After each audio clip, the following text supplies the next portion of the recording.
into hospitals can help patients with mental health problems. According to a survey by the Royal College of Nursing, 60% of nurses said that the presence of animals also seemed to speed up physical recovery, with more than 80% of nursing staff thinking that animals can improve communication difficulties for people with conditions such as autism.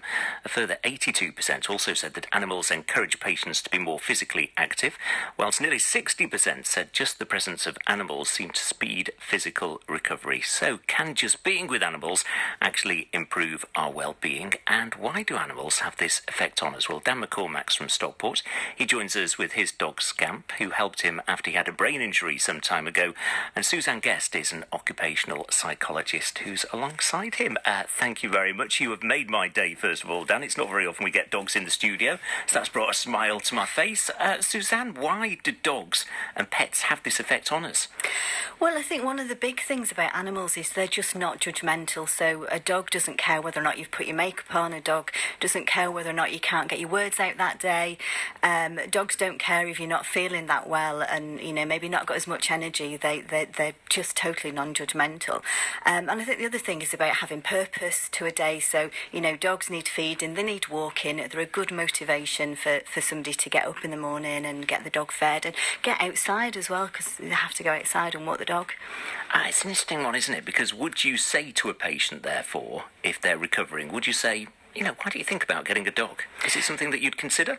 Possibly. I think there's a big responsibility that goes with having a pet. So it would have to be, you know, somebody's able to look after a dog as well. But it could be that somebody could volunteer with animals at an animal shelter or a city farm, those type of things, and get interactions in different sorts of ways rather than having the pet themselves. It's interesting, the two sides as well, isn't it? The emotional well-being, but also the physical well-being, which both can you know, certainly be boosted by a dog's presence. Yeah, absolutely, because, you know, there's the going out, having regular walks is always good. There's, you know, the known interaction between physically walking and that improving your mood, the social aspect that goes with walking, and people do tend to talk to you if you've got a dog with you. So, you know, it's quite a social thing going walking a dog. Well, Dan will know himself that as soon as he walked in, obviously, you know, I would have loved to have hugged you, Dan, but I was straight down to Scamp. Scamp, obviously, is always the star, isn't he? If you've got a dog, you always know that you're going to be outdone by the dog. Just tell us about your relationship with Scamp. When did you get Scamp, Dan? It would have been, in December 2014. I had the accident in the May. Obviously, it was like suggested, as Suzanne says, about getting a purpose in life.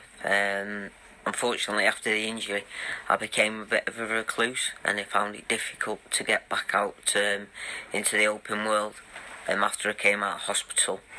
And since obviously getting Scamp, obviously got purpose again. Like you say, it gets you out meeting people that it wouldn't stop you usually in the street will speak to you.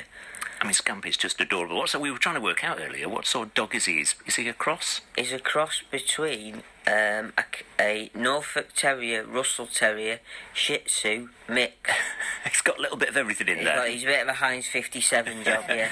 And did you notice an immediate improvement in terms of your well-being, both emotionally and physically, as soon as you got Scamp, that there was a real difference there? Yes, I can 100% say that. He's meant from a mental side, from a psychological purpose. Yes, it obviously lifts your mood. He doesn't care what kind of mood you're in. Obviously, he can obviously not sense. He makes you pick dogs and animals, make you laugh. Without the whole time, without intending to. Yeah. And like you say, it gives you that extra kick to, obviously, when you don't want to get out of bed, you've got to get out of bed.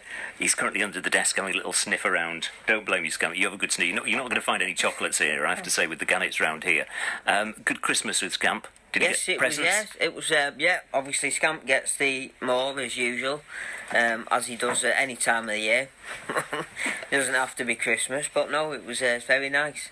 Suzanne, we were talking there about hospitals in particular. Are dogs allowed in hospitals? We were talking about that before the programme today. Yeah, I think they need to be registered. Yeah. So people get the dogs registered as pets as therapy dogs or assistance dogs, and they've basically gone through training and testing that they're not going to be too aggressive with people, and they're okay with other animals and those type of things. Yeah, so you can't just turn up with your dog. There is a process to go through.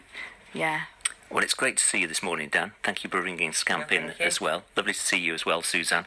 And long may your relationship continue. I'm sure it's going to be a long and very happy one. Yes, definitely. Good to see the two of you this morning. Thank you. Right, 12 minutes away from 8 the time. Michael Jackson next on BBC Radio Manchester.